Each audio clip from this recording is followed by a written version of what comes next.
Clinique privée du tout nouveau pôle sanitaire de l'Est. Cédric Poirier y occupe la cuisine depuis l'ouverture du site il y a quelques semaines. Il est en charge de préparer les repas des patients de cette suite de soins. Pour les plus diminués, Cédric réalise ce qui fait la spécificité de l'entreprise qu'il emploie, des repas mixés, mais surtout scientifiquement étudiés, jusque dans la présentation. Le mieux, c'est de séparer les aliments, donc le riz d'un côté, un peu comme le créole, comme il mange. C'est toujours son riz, le grain sur le côté, et toujours... En fait, on va dire c'est une organisation, le plat, on va dire. Ils ont de plus en plus du mal à manger. Donc, c'est sûr, avec un petit peu plus de couleur, ça donne un petit peu plus de gaieté. Donc, ça permet on va dire, d'ouvrir l'appétit, on va dire. Comme on dit, on mange toujours avant avec les yeux. Et donc, voilà. C'est Laurence Gallo qui est à l'origine de ce projet.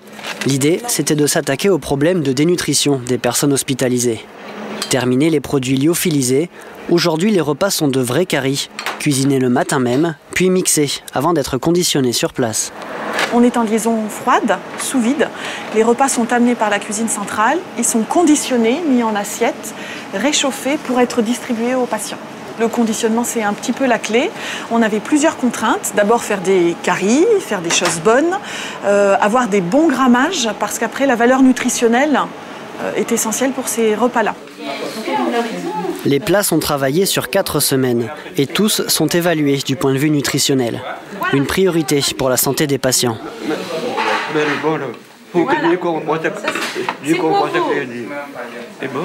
Il faut les stimuler pour manger, il faut les encourager. Ils ont un petit peu aussi leur choix. Voilà. Parce qu'en vieillissant comme ça, on ne peut pas manger encore un repas normal. Il y a certains qui aiment le mixer, il y a certains à la texture mou, et puis ben voilà. Ici, comme c'était petit rayonné, ils aiment le riz, le curry, le grain. Voilà. Ok, merci.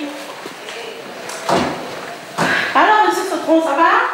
Je vous emmène le repas. On a eu des difficultés par rapport au mixage du riz, parce que c'était un point essentiel pour l'alimentation réunionnaise. Et le riz mixé, il est un peu gluant et tout, donc on a fait pas mal de recherches par rapport à ça, de recherche et développement. Et puis là, on est en train aussi d'essayer de trouver des systèmes d'émulsion qui font des mousses pour qu'au palais, l'alimentation se fasse bien. Aspect, texture, qualité nutritionnelle. Durant 2 années, toutes les caractéristiques de ces repas ont été minutieusement étudiées, comparées, dans le cadre d'une vraie démarche de recherche scientifique. Si un tel projet a pu voir le jour, c'est en grande partie grâce à Calitropic. Dans ce bureau, les membres qui font tourner ce pôle de compétitivité unique en Outre-mer. Des chargés de mission, des chefs d'entreprise, mais aussi des chercheurs, car c'est la raison d'être du pôle, créer un lien entre la recherche et l'économie. C'est vraiment, disons, l'outil qui permet de resserrer ce lien, qui n'est pas forcément évident, parce qu'un chef d'entreprise, il n'a pas forcément l'idée d'aller voir ou quel labo aller voir pour un projet qu'il aurait à développer. Et donc le pôle permet de monter cette sauce quelque part et de faire se rencontrer les gens, de créer de nouveaux projets. Et puis en plus, Calitropic offre un cadre sur ces projets, c'est-à-dire qu'on est suivi sur la demande de financement, sur l'organisation juridique des relations entre les uns et les autres. Donc ils ont eu ces données contre... L'innovation, tout le monde le fait un peu comme les médecins chez Molière. Ils en font, ils ne savent pas trop qu'ils en font. L'idée, c'est d'accompagner cette envie de chaque entrepreneur de faire mieux, de faire plus, en organisant un travail avec des chercheurs, avec des universitaires, avec des formateurs, de façon à ce que sur une bonne idée, on puisse combiner les énergies et les compétences pour gagner du temps, pour être plus performant et justement pour être efficace, gagner en compétitivité. Evelyne est l'une des chargées de mission qui accompagnent les entreprises. Son travail, en plus de rassembler les partenaires, sera de porter le projet, labellisé Calitropic, auprès des financeurs. Elle gère aussi les questions de propriété intellectuelle. Un véritable suivi à chaque étape du projet et la force d'un réseau de 71 pôles en France, avec chacun leur domaine particulier. À La Réunion, Calitropic, son domaine d'activité, c'est vraiment la valorisation des ressources naturelles tropicales. Parce que c'est vrai qu'à La Réunion, On est assis sur de l'or, qui est vraiment nos ressources naturelles tropicales, que sont les végétaux, les animaux, tout ce qui vient de la mer. Et donc, on va essayer de construire des projets qui visent à valoriser ces ressources pour créer de la valeur ajoutée, des nouveaux produits, des nouveaux process, et à la suite, créer de nouveaux emplois. Le pôle suit actuellement une quarantaine de projets. Parmi eux, celui de Nutrivol.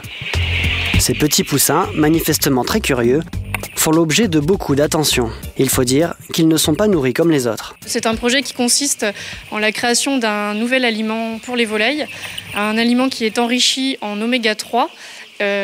Voilà, alors pourquoi un projet? C'est pour tester déjà en milieu tropical, puisque c'est quelque chose qui n'était pas connu à La Réunion, les effets de cet enrichissement en milieu tropical, parce qu'avec les conditions qu'on a, ça réagit pas forcément entre le transfert de l'aliment vers la viande, comme en métropole ou ailleurs.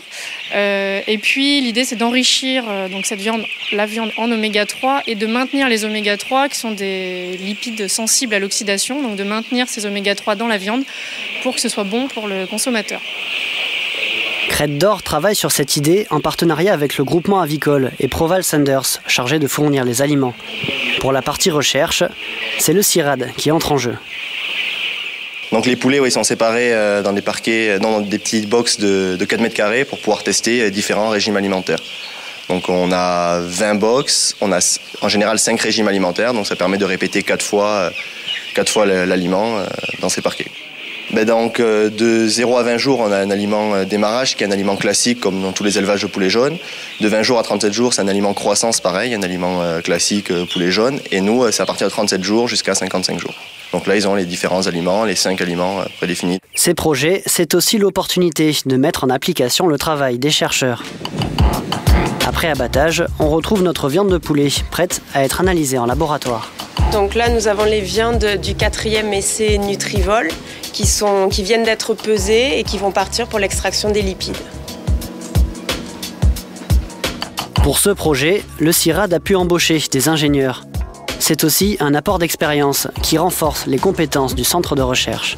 Alors les résultats d'enrichissement sont assez prometteurs parce qu'on se rend compte qu'on enrichit assez bien en oméga 3 et notamment en oméga 3 à longue chaîne qui sont la cible principale. On travaille maintenant sur la partie oxydation puisque le deuxième volet du projet Nutrivol, c'est de pouvoir utiliser un antioxydant naturel issu d'une production locale. Si tout se passe bien, les premiers poulets enrichis en oméga 3 devraient être commercialisés d'ici fin 2013. Pour les Réunionnais, c'est la perspective de consommer un produit local meilleur pour la santé. Nutrivol a été créé au départ pour améliorer la nutrition des Réunionnais, car c'est un département français qui compte beaucoup de diabétiques et beaucoup d'obèses. Le poulet étant une viande qui est 2 fois plus consommée qu'en métropole, on est à peu près à 42 kg par personne et par an. En métropole, on est à 24. Donc on s'est dit qu'en améliorant la qualité de cette viande-là, on améliorerait la nutrition des Réunionnais. Une fois les apports en oméga 3 validés, la viande va subir des tests sensoriels pour s'assurer que le goût est toujours le même. Les poulets du futur pourront donc se vanter d'être le symbole d'un partenariat innovant entre la recherche et le monde de l'industrie.